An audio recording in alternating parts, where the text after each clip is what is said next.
Coucou les gars, on se retrouve aujourd'hui dans cette nouvelle vidéo. J'ai beaucoup hésité, je savais pas trop de quoi j'allais vous parler, mais en fait, à la base je voulais vous faire un update lecture. Mais étant donné qu'on se rapproche de cette belle période qui va être Halloween, j'avais envie de vous parler de mes lectures préférées, de mes lectures horrifiques préférées. Et de ce qui vaut vraiment le coup, voilà, de ce qu'il faut lire pour Halloween si vous avez envie de frissonner. Présenter que des romans ou tout du moins des nouvelles, mais pas de lecture graphique parce que sinon la vidéo va durer 3 plombes. Je ferai peut-être une autre vidéo si vous voulez. Dites-moi si vous en avez envie. Donc le premier livre que je voulais vous présenter, c'était un livre de Clive Barker. C'est Les Évangiles écarlates.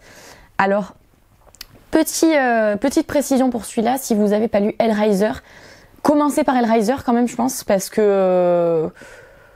c'est pas que c'est une suite directe parce qu'on peut le lire sans avoir lu Hellraiser, celui-ci, mais c'est quand même important, d'avoir le contexte de Hellraiser pour le lire. Il est génial celui-ci. Qu'est-ce que ça raconte? C'est une enquête dans la Nouvelle-Orléans. C'est une enquête du détective Harry Damour. Donc c'est un détective, pour ceux qui suivent un peu Clive Barker, que cet auteur utilise pas mal dans ses histoires. Par d'étranges circonstances, voilà, va se mettre à enquêter et à se retrouver dans le monde de Pinhead. Pinhead est un prêtre de l'enfer, voilà. Ce qui est super intéressant dans les Évangiles écarlates, contrairement à Hellraiser, ce que j'ai trouvé tout du moins, c'est que en fait, on va arriver dans le monde de Pinhead. C'est-à-dire que il y a tout un pan de ce roman où Harry Damour, le détective, il va être en enfer. Et j'ai trouvé ça juste génial parce que on est vraiment dans du fantastique, mais dans le plus pur du fantastique, c'est-à-dire que ce détective, il va se retrouver avec son amie Nora, du coup, en enfer, à poursuivre Pinhead, puisque du coup Pinhead va se retrouver, comme vous l'avez compris, c'était pas un spoil de vous dire ça, mais je veux dire, il va se retrouver à être le coupable. Et en fait, voilà, on va dans tout un pan de ce roman, on va se retrouver en enfer, et j'ai trouvé ça mais génial. Une deuxième lecture que je vous conseille pour Halloween, c'est Un bébé pour Rosemary de Ira Levin. Alors ce roman, moi j'avais adoré. Qu'est-ce que ça raconte? Alors c'est très simple. Ça raconte l'histoire de Rosemary et de son mari qui s'appelle Guy. Ils vont vouloir déménager à New York et ils ont énormément de chance parce qu'ils trouvent un appartement mais splendide en plein cœur de New York. Donc ils sont ravis, ils sont super contents, ils ont énormément de chance. Et puis ils arrivent dans cet appartement, donc ils commencent à faire leur petite vie, tout ça ensemble. Ils ont envie quelque part comme tout couple, de poursuivre leur projet. Et ils vont avoir des voisins très sympathiques qui vont se mettre à leur parler assez régulièrement, voilà, à vouloir faire connaissance avec eux. Des voisins très très sympathiques au demeurant, voilà, et qui vont être très très accueillants avec eux. Sauf que au fil du temps, alors Rosemary c'est un personnage très naïf. Et au fil du temps, en fait, seulement Rosemary, je précise, va finir par se demander s'il n'y a pas quelque chose qui cloche avec ses voisins. Rosemary va tomber enceinte et ses voisins vont s'intéresser de très près à son bébé. Et c'est très intéressant parce qu'en fait, Rosemary, pendant tout le récit, on va se demander si elle est complètement timbrée ou si vraiment elle a des gens malveillants autour d'elle.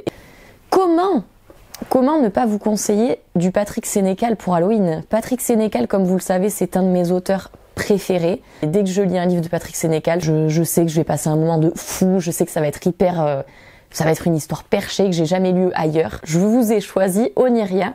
Alors Oniria, c'est très simple. C'est l'histoire de 4 criminels qui s'échappent de prison. Voilà. Ils arrivent à s'échapper de tôle, donc ils sont super contents. Voilà, la police les poursuit, comme vous vous en doutez. Mais ils réussissent à se barrer et avec un peu de chance, ils décident de toquer en fait. Ils décident de toquer dans une villa isolée qui porte le nom de Oniria. Ils vont rencontrer les habitants de cette villa. Et là, je peux pas vous spoiler. C'est pas possible. Il va se passer des choses très étranges dans cette villa, mais très très très étranges. De toute façon, je pense que vous pouvez le voir à la couverture déjà que c'est une histoire complètement barrée. On est vraiment dans un thriller fantastique et il y a une fin à la Shutter Island. C'est-à-dire que, moi j'ai adoré parce que la fin, j'ai été sur le cul quand j'ai lu cette histoire. C'est génial de suivre ces 4 criminels. En fait, on va les suivre dans un environnement, mais vraiment, affreux qui va se dérouler dans le sous-sol de cette villa. Je vais pas vous en dire plus, mais c'était trop bien. Ce livre, il était trop bien. Enfin, voilà, j'ai adoré. Je vais vous présenter un autre livre, Elle.com, qui, alors je suis désolée, a été bouffé par mon chien. Voilà. Vous voyez les crocs de mon chien sur la couverture, ce qui le rend merveilleux, mais voilà, je peux pas. Voilà, ça reste un de mes livres favoris, même si mon chien l'a bouffé. Voilà, mais il est génial ce livre. Ce livre vraiment, ça par contre c'est, ah là, il est trop bien ce livre. C'est un thriller pour les amateurs de thriller parmi nous. Comment je peux vous raconter l'histoire? C'est un thriller qui va parler de dark web, de richesse et des affres et vices de la richesse quelque part en fait. On va raconter en fait l'histoire de Daniel Saul. Daniel Saul, c'est un mec un peu prétentieux, hein. C'est un mec qui se la pète un peu, c'est un mec qui est riche, voilà, il est pété d'oseille, et il se croit un peu au-dessus de tout le monde. C'est le héros de cette histoire, mais c'est un héros un petit peu détestable. Et puis de fil en aiguille, il va retrouver un de ses anciens potes. C'est pas un de ses anciens potes parce que c'est un mec qui méprisait pas mal, parce que Daniel Saul méprise un petit peu tout le monde, hein, donc... Et son ancien pote, oui voilà, il s'appelle Sharon, ou Sharon, je sais pas tellement comment ça se dit. Et en fait, il va retrouver cet ancien pote qui va lui faire découvrir un site. Lui aussi est devenu riche, hein, voilà, cet ancien pote, lui aussi est devenu riche, c'est important de le préciser, et il va lui faire découvrir un site réservé à l'élite. Ce site, comment s'appelle-t-il? Il s'appelle Elle.com. Et sur Elle.com, on peut, quand on est riche et qu'on a de la thune, on peut réaliser ses fantasmes les plus fous, même les plus horribles, même les plus affreux. Et en fait, quelque part, Daniel Saul, il va se mettre à découvrir ce site, à passer de plus en plus de temps sur ce site. Et en fait, on est vraiment dans une descente aux enfers, quoi. Dans ce livre, on est dans une descente aux enfers. Ce mec, Sharon, il va être, enfin, c'est l'incarnation du mal, quoi. On va être vraiment dans une descente aux enfers, mais impressionnante pour ce héros. Et on est à fond dedans, quoi. On est à fond dedans. C'est un petit pavé, mais franchement, ça se lit tellement vite. Moi, j'étais à fond dedans. J'ai adoré. C'était trop bien. Bref, Patrick Sénécal, c'est trop cool de toute façon. Alors là, je vais vous présenter du coup des livres que je n'ai pas sur moi. J'ai pas ces livres dans ma bibliothèque. Pourquoi? Parce que c'est soit des livres que j'ai lus à la médiathèque, enfin que j'en vais emprunter à la médiathèque, soit des livres que j'ai en e-book. Donc du coup des livres que je ne peux pas vous présenter matériellement, mais qui font quand même partie de mes livres favoris de tous les temps. Pour l'instant, bien sûr, parce que j'ai pas encore fini, hein, j'ai encore beaucoup à lire. En premier lieu, j'avais envie de vous parler des ruines de Scott Smith. Les ruines de Scott Smith, c'est une histoire géniale. Moi, il faut savoir que j'adore les histoires d'horreur quand elles se déroulent en pleine nature, quand un groupe de personnes va se retrouver paumé en pleine nature et qu'il va leur arriver des trucs dont ils ne comprennent pas vraiment le sens. Et ça, j'adore. C'est un truc que j'adore dans les histoires d'horreur. Et donc là, voilà, on va parler un peu de nature, de voyage dans des cités un petit peu mayas, tout ça. Alors, les ruines de Scott Smith, qu'est-ce que ça raconte? L'histoire d'un groupe de potes ils vont partir dans la jungle. Pourquoi? Parce que le frère, je crois, de l'un d'entre eux a disparu, il n'est pas revenu, et donc du coup forcément ce groupe de potes va partir à la recherche du frère de leur pote. Et en fait ils vont se retrouver face à un grand temple. Là je ne vous spoil pas, hein. C'est-à-dire que ça c'est vraiment, mais dans les premières pages que ça se passe, ils vont se retrouver face à un grand temple, et ces gens-là, alors qu'ils vont se dire allez, on va explorer le temple, qu'est-ce que c'est que ce truc, voilà, on l'a jamais vu, et bien ils vont se retrouver encerclés par tout un tas comment on peut dire ça, d'indigènes, enfin de groupes d'une tribu, encerclés par ces gens-là qui ont des arcs avec des flèches empoisonnées et qui vont les bloquer en fait dans ce temple. Ce groupe-là va être coincé tout en haut du temple. Ils ne vont pas pouvoir redescendre parce que du coup ces gens-là les encerclent. Et de là, on va se retrouver dans une forme c'est pas un huis clos parce que ces gens-là ils sont dans la nature quelque part, ils sont en haut d'un temple en pleine nature. Mais c'est un peu ça, c'est-à-dire qu'on va se retrouver on va suivre ce groupe en fait au fil des jours dans ce temple hostile, mais hostile pour une bonne raison, parce que justement il y a quelque chose de surnaturel, de fantastique qui va se produire, quelque chose de très étrange où la nature va se retrouver contre eux. Je vais pas vous spoiler plus, mais voilà, et ça finit très très mal. C'est-à-dire, si vous voulez lire une histoire qui finit bien, ne lisez pas les ruines de Scott Smith, hein, parce que ça finit pas bien du tout.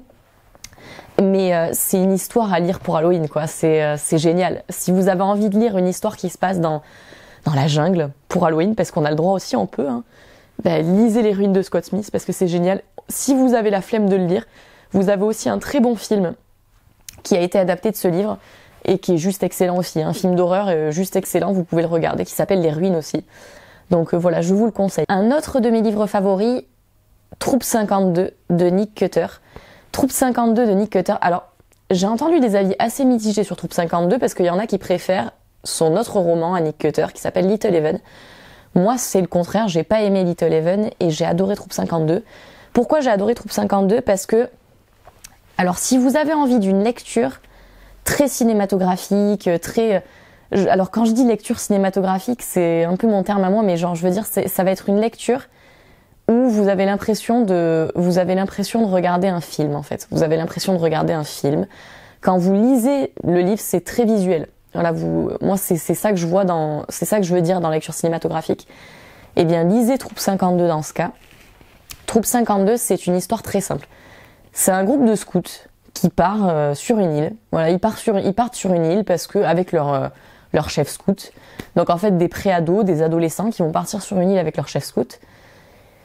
Ils sont en train de faire un feu de camp. Voilà, c'est très bon enfant. C'est très bon enfant comme ça peut l'être chez les scouts. Hein. Et puis un mec maigre, mais totalement, dans un piteux état, dans un état mais pourrave quoi.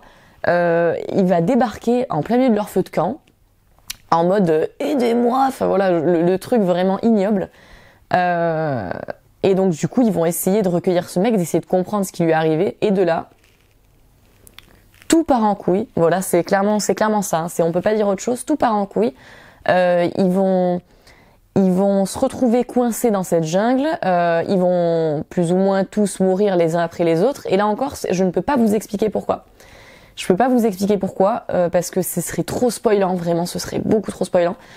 Mais à partir de l'arrivée de ce mec émacié, qui a pas beaucoup bouffé, qui est comme malade en fait, ils vont tous se retrouver dans la mouise. Troupe 52, c'est gore. Voilà, c'est gore. C'est dégueulasse. Des fois, c'est vraiment dégueulasse. Il y a des scènes, moi, franchement, qui m'ont, mais voilà, qui m'ont choqué, quoi, parce que c'est vraiment dégueulasse. Mais c'est un livre d'horreur qui est juste excellent. Moi, j'ai adoré cette histoire. Les personnages, je les ai tous trouvés attachants, tous trouvés complexes. Il pose une ambiance, il sait développer ses histoires et genre il fait des trucs qui sont absolument extraordinaires. J'ai adoré ce livre, donc je vous le conseille. Un autre livre à lire que j'ai adoré. Alors celui-là, je l'ai découvert il y a très très peu de temps. C'est un nouvel auteur que j'ai découvert il y a très très peu de temps et je le remercie pour sa confiance. J'ai vu passer son livre, j'avais envie de le lire et en fait j'ai eu la chance du coup d'avoir contact avec lui. Il a pu me permettre de lire son livre et je l'ai trouvé juste excellent ce livre. Je l'ai trouvé juste génial. C'est L'Ogre de Louis de Maubois. Alors je ne sais pas si je le prononce correctement, je pense que c'est Louis de Maubois. Alors j'ai adoré ce livre, je vais pas en dire plus, je vais plonger directement dans le vif du sujet. Ce livre, de quoi il parle ? Alors il parle de 3 garçons, 3 préados, Souleymane, Kader et Stéphane, voilà. Ça va être 3 préados qui se font chier, voilà, dans leur cité, ils se font chier, ils savent pas trop quoi faire de leur journée. Et ils découvrent le bonheur des réseaux sociaux. Voilà, comme ça nous est tous finalement arrivé quand on était préado, enfin tout du moins pour les gens de mon âge, bien sûr, je précise. Mais je veux dire, voilà, nous c'était quelque chose d'incroyable, hein, les réseaux, c'est un truc, on est tous tombés dedans, on était là, waouh, enfin c'est la nouveauté. Et donc ils vont tomber dans les réseaux sociaux, ces gens, parce qu'ils vont se faire chier un après-midi, hein, tout simplement.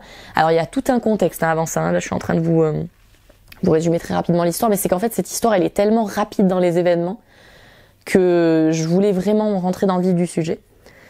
Ces trois jeunes hommes, ils vont parler à une jeune femme sur Facebook. Et cette jeune femme va se montrer très très avenante, très séduisante envers ces 3 petits garçons. Et donc eux forcément, préados, les hormones travaillant, ils vont se dire sympa. Cette jeune femme va les inviter à une soirée qui en fait n'en est pas une. Et ces 3 jeunes hommes vont se retrouver séquestrés dans le repère de l'ogre. L'ogre qui est un personnage mais c'est l'un des personnages les plus horribles que j'ai lus, je crois, de toutes mes lectures. C'est un personnage qui, alors ça on le sait dès le début du roman, là aussi c'est pas un spoil, c'est un personnage qui va partager des actes horribles sur le dark web. Donc du coup qui va partager des actes affreux. Voilà, par le biais donc du coup d'une caméra, de tout un matos. Et donc du coup il va séquestrer ces 3 gosses. Et alors mais vraiment les gars, mais je vous jure, genre ce livre, alors déjà je me suis couchée très très tard quand je l'ai lu parce que du coup j'étais à fond dedans, j'avais envie qu'ils s'en sortent, putain mais j'avais vraiment envie qu'ils s'en sortent ces enfants. Et j'étais trop à fond dedans quoi. Et mais c'est horrible, j'ai lu des trucs, mais des scènes dans ce livre qui sont mais horribles quoi, genre vraiment mais horribles. Et en plus comme ça touche des enfants, bref, c'est traumatisant. Mais vraiment, si vous voulez une lecture flippante pour Halloween, un truc qui soit vraiment mais affreux et quand même bien ancré dans le réel, c'est-à-dire pas quelque chose de fantastique comme j'ai pu vous présenter auparavant, lisez l'Ogre, parce que vraiment là on est dans le, oh là là, on est dans les pires vices de l'humain quoi. C'est ignoble et surtout qu'en parallèle en fait de toute cette horreur.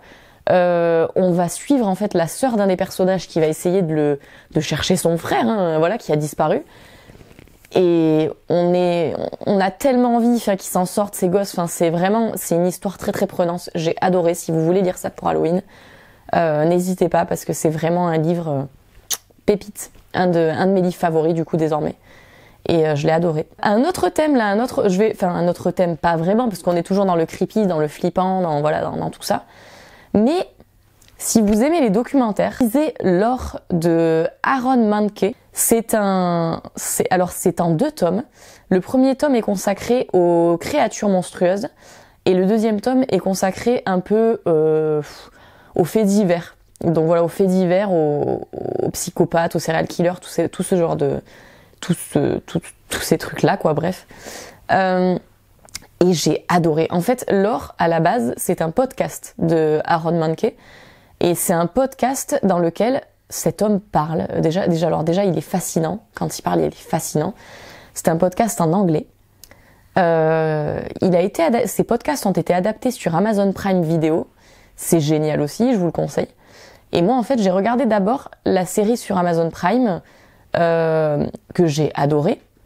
Et je me suis dit, vas-y, on va lire les livres et c'est absolument extraordinaire parce qu'en fait Aaron Mahnke il va nous parler des croyances de l'époque, voilà, des vraies croyances de l'époque en termes de fantastique, de créatures. Il va nous parler de Elisabeth Báthory bien entendu, il va nous parler des ovnis, il va nous parler de la bête du Gévaudan, enfin de loup-garou, de toutes ces créatures là dans le tome 1 tout du moins. Dans le tome 2, il va vraiment nous parler de faits divers, donc des serial killers de l'époque, de Jacques l'Éventreur, de tout ça. Mais il nous les raconte, en fait, dans ces histoires, comme s'il les racontait à un pote à lui dans un feu de camp. Et c'est juste génial parce que t'as l'impression que t'es avec lui, que le mec, il est en face de toi et qu'il te raconte, en fait, ces petites histoires, son petit savoir, quoi. Et c'est une putain de tronche parce que, on le voit d'ailleurs, parce que dans ces livres, à la fin, il y a la bibliographie. Si vous avez envie de lire des petites histoires réelles, historiques, enfin, n'hésitez pas à lire ça parce que c'est vraiment juste extraordinaire, quoi. Autre chose que j'adore, alors ça, c'est une des premières découvertes que j'avais fait quand j'avais ma liseuse, quand j'ai acheté ma liseuse, donc quand j'ai acheté ma Kindle. J'adore les légendes urbaines sur Internet. J'adore les creepypastas. J'ai été une grande fan du Slenderman, de toutes ces petites histoires flippantes quand j'étais ado. Et on se rappelle tous des légendes urbaines qui circulaient sur le net. Enfin, j'adorais ça. Et donc forcément, j'adore les creepypastas. Les creepypastas, c'est quoi? C'est des histoires inventées, des histoires très flippantes, inventées par les internautes. Et donc, j'ai lu Creepypasta, une anthologie. Creepypasta, une anthologie, comme son nom l'indique, c'est une anthologie des meilleurs creepypastas. C'est une anthologie des meilleurs creepypastas et c'est génial parce que c'est très concis. Voilà, si vous aimez pas les lectures denses, si vous aimez pas vous prendre trop la tête quand vous lisez, avoir un truc vraiment trop dense et compliqué, c'est parfait pour vous parce que du coup, ça va être une anthologie d'histoires flippantes, très simple dans l'écriture, très direct. Voilà, on passe pas par 4 chemins, c'est très direct. Et oh là là, qu'est-ce que j'ai aimé cette lecture, j'ai adoré. En plus, c'est vraiment bien foutu parce que c'est quand même 300 et quelques pages, je crois. Et il y a de quoi lire, il y a vraiment de quoi lire. Ah, j'ai adoré cette anthologie, oh là là, et ça me donne même envie de la relire quand je vous en parle parce que les creepypasta, j'adore ça. Et là, c'était trop bien, quoi. Il y a de tout, il y avait de tout. Vous avez des histoires d'esprit, des histoires de maisons hantées, enfin même pas de maisons hantées, de maisons étranges. Il y a plein de choses qui me reviennent en fait et qui étaient juste extraordinaires. Vous allez adorer, je vous le conseille vraiment. Dernière recommandation lecture que j'ai à vous faire. Enfin, en recommandation lecture, c'est un peu compliqué parce que c'est plusieurs recommandations lecture mais d'un même auteur. Je vous conseille de lire du Frédéric Livens. Frédéric Livens, c'est un auteur que je trouve extraordinaire. C'est un auteur juste génial, quoi. Je me suis intéressée pour le moment qu'aux nouvelles de Frédéric Livens. Je n'ai pas lu ses romans, mais voilà, si je devais vous conseiller une lecture pour Halloween, c'est un recueil de nouvelles de Frédéric Livens. Vous en avez plusieurs, et je vais vous en conseiller 3, moi, parce que c'est les 3 que j'ai en tête à l'heure actuelle, tout simplement. Mais vous avez Entrée, Les Contes d'Amy et The Dark Gates of Madness. Alors, si vous aimez les trucs un petit peu plus illustrés, un petit peu plus visuels, je vous conseille The Dark Gates of Madness, qu'il a fait en collaboration avec Graham Masterton, je crois. Et alors, mais que ce soit dans Entrée, Les Contes d'Amy ou The Dark Gates of Madness, vous avez des histoires d'horreur. Là, on est encore dans le même thème que celui d'avant, quoi. C'est des histoires d'horreur qui sont percutantes, qui rentrent dans le vif du sujet, très diverses. Très diverses. C'est-à-dire que vous avez des histoires d'horreur. Pareil, ça va parler d'esprit. Ça va s'inspirer de Lovecraft. Il y a des histoires qui se sont inspirées de Lovecraft dans ces nouvelles qui sont incroyables. Genre, il y en a une, je crois que c'est dans Entrée. Si je me plante pas, je crois, mais je me rappelle pas bien. Qui m'avait marqué. C'est l'histoire d'un mec qui découvre une trappe dans son jardin, je crois. Il décide d'y rentrer. Un jour, voilà, par un bon jour, il décide d'y rentrer parce qu'il a envie de savoir ce qui se passe dans cette trappe et il va se retrouver sur une plage avec des adorateurs de Cthulhu. Enfin, c'est juste extraordinaire. Et là, je vous le raconte comme si c'était amusant, alors qu'en fait, c'est vraiment flippant dans l'histoire, quoi. C'est très flippant, c'est très bien foutu. Frédéric Livens, il est très fort pour raconter les histoires. Pour moi, voilà, ces nouvelles, c'est juste incroyable. J'ai bouffé ces recueils à une vitesse. C'est des histoires complètement barrées, complètement barges, dans l'horreur la plus pure, et c'est juste extraordinaire. Voilà, j'en ai terminé pour cette vidéo. Du coup, en fait, je vous ai parlé plus ou moins de tous mes romans et recueils de nouvelles favoris du moment. Donc voilà, parce que forcément, il y en a d'autres. Dans cette vidéo, j'avais pas envie de citer les plus connus. Voilà, vous me comprenez quand je dis ça. Parce que là, je vous ai cité des romans et des recueils de nouvelles que vous pourriez... si possible, je l'espère, vous pourriez découvrir en fait au travers de cette vidéo et que vous ne connaissiez pas. J'avais pas envie de vous parler d'incontournables, j'avais vraiment envie de vous parler de mes petits favoris à moi, mes petits chouchous, que vous pouvez peut-être ne pas connaître. Donc j'espère que ça vous aura plu. Et donc sur ce, forcément après cette vidéo, je vous souhaite un joyeux Halloween. Et puis on se dit à très vite pour une prochaine vidéo forcément. Bisous!